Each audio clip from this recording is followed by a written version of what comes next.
म्हणजे राजकीय वर्तुळात मिनी विधानसभा म्हणून ओळखल्या जाणाऱ्या स्थानिक स्वराज्य संस्थांच्या निवडणुका आता अगदी तोंडावर आल्या आहेत. कदाचित दिवाळीनंतर राज्यातील नगरपालिका, नगरपंचायती, जिल्हा परिषदा, पंचायत समित्या आणि महानगरपालिकांच्या निवडणुकांचे बिगुल वाजण्याची शक्यता आहे. अनेक स्थानिक स्वराज्य संस्थांची मुदत संपून सुमारे 3 ते 5 वर्ष झालेली असल्यानं स्थानिक पातळीवरचे पुढारी आणि नेते मंडळी या निवडणुकांसाठी सज्ज झाले आहेत. तर राज्य पातळीवर सत्ताधारी महायुती आणि विरोधी पक्ष असलेल्या महाविकास आघाडीतील घटक पक्षांनी या निवडणुकींसाठी जोरदार तयारी सुरू केली आहे. त्यात सध्या तरी विरोधी पक्षातील महाविकास आघाडीच्या तुलनेत सत्ताधारी महायुतीची तयारी अधिक जोरदार दिसते. महाविकास आघाडीत एकत्र लढायचं की स्थानिक पातळीवर निर्णय घ्यायचे, राज ठाकरेंच्या मनसेला सोबत घ्यायचं का, अशा अनेक मुद्द्यांवर मतभेद दिसून येत आहेत.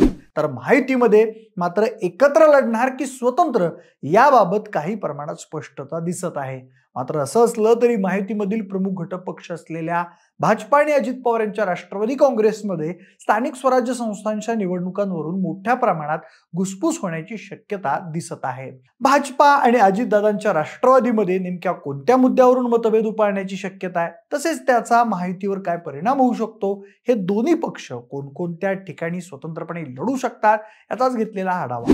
नमस्कार, मी प्रथमेश आणि तुम्हाला तर माहिती आहे आपला विषयच भारी. 2014 साली देशात आणि राज्यात मोठं सत्तांतर होऊन भाजपा सत्तेत आला होता.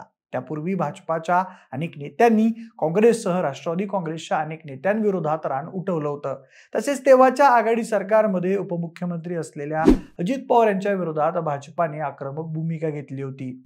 आम्ही सत्तेवर आल्यावर अजित पवार तुरुंगात, चक्की पीसिंग अँड पीसिंग अशी गर्जनाच देवेंद्र फडणवीस यांनी केली होती. मात्र नंतर परिस्थिती बदलली होती. 2019 साली याच फडणवीसांनी अजित पवारांसोबत पहाटेचा शपथविधी उरकून 80 तासांचं सरकार स्थापन केलं होतं.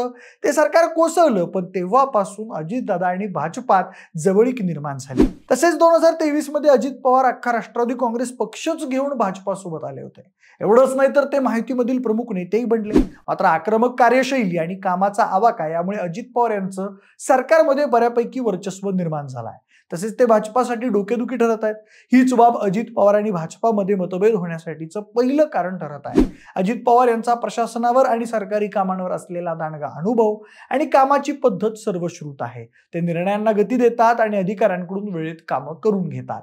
प्रशासकीय यंत्रणेवर त्यांची पूर्वीपासून असलेली पकड आणि जलद निर्णय घेण्याची क्षमता यामुळे त्यांचे महायुती सरकारमध्ये वर्चस्व प्रस्थापित झाले. तसेच महायुती सरकारमध्ये वित्त मंत्रालयाच्या किल्ल्या अजितदादांकडे असल्यानं मित्रपक्षांच्या कामात खोडा घालण्याची ताकदही त्यांना आता प्राप्त झाली आहे. तसेच अजित पवार हे राज्याच्या आर्थिक परिस्थितीसह कोणत्याही विषयावर आपली भूमिका ही स्पष्टपणे आणि थेटपणे मांडत असतात. ही बाब भाजपासाठी अडचणीची ठरत आहे. अजित पवार आणि भाजपा यांच्यात मतभेद होण्यासाठी कारणीभूत ठरणारी दुसरी बाब म्हणजे राज्यात गेल्या काही काळापासून प्रखर झालेलं जातीपातीचं राजकारण.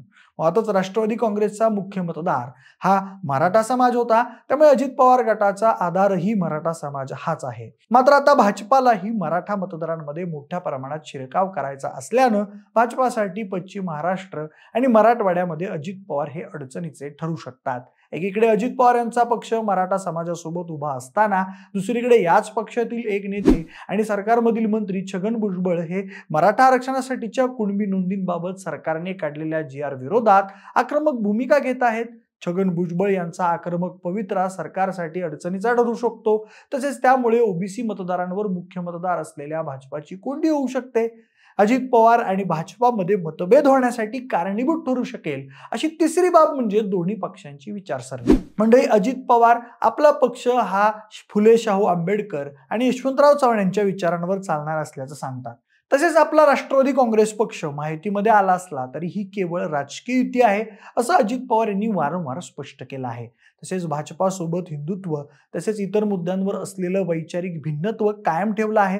एवढंच नाही तर विधानसभा निवडणुकीतील बटंगे तो कटेंगे असो वा औरंगजेबाच्या कबरीचा वाद असो वा हिंदू मुस्लिम तणाव यासारख्या संवेदनशील मुद्द्यांवर अजित पवार यांनी भाजपच्या केंद्रीय नेतृत्वालाही न जुमानता प्रखर भूमिका घेतली होती. त्यामुळे त्यांचं राजकीय वेगळेपण टिकून आहे.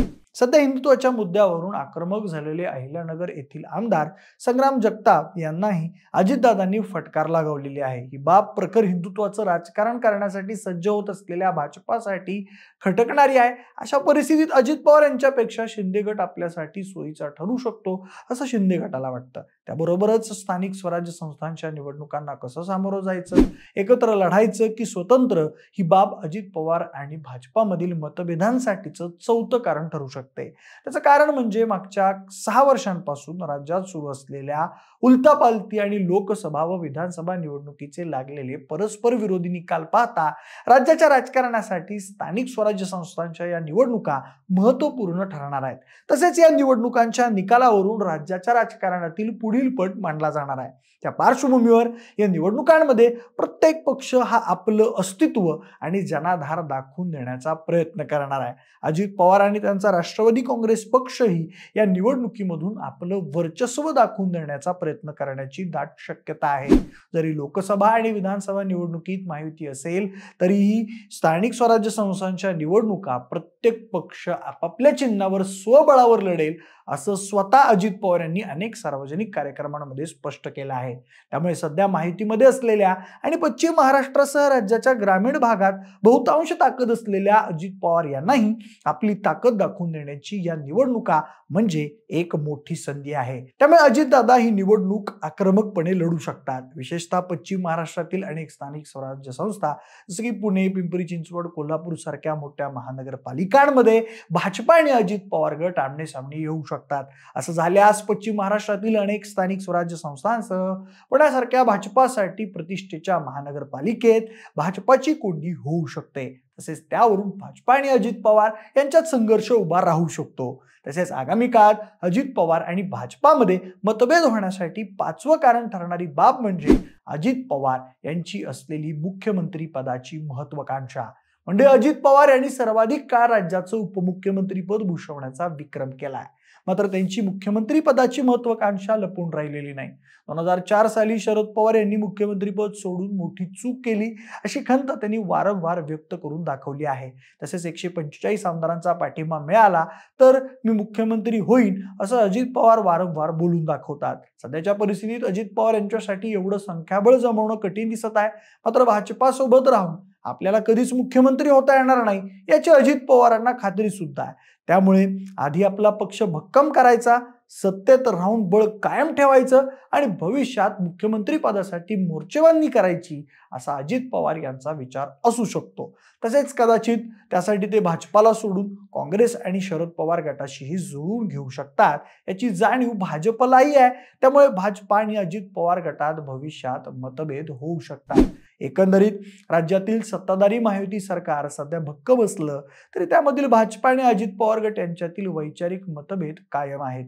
तसेच केवळ राजकीय सोय म्हणून एकत्र असलेले हे पक्ष परस्पर विरोधी विचारधारेमुळे भविष्यात कधीही वेगळे होऊ शकतात हे निश्चित आहे।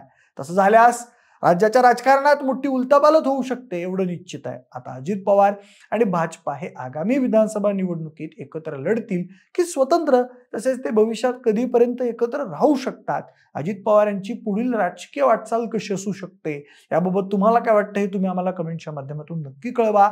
जर हा व्हिडिओ आवडला असेल तर लाईक आणि शेअर करा। सोबतच आपल्या विशेष भारीच्या YouTube चॅनलला सबस्क्राईब करायला अजिबात विसरू नका। धन्यवाद।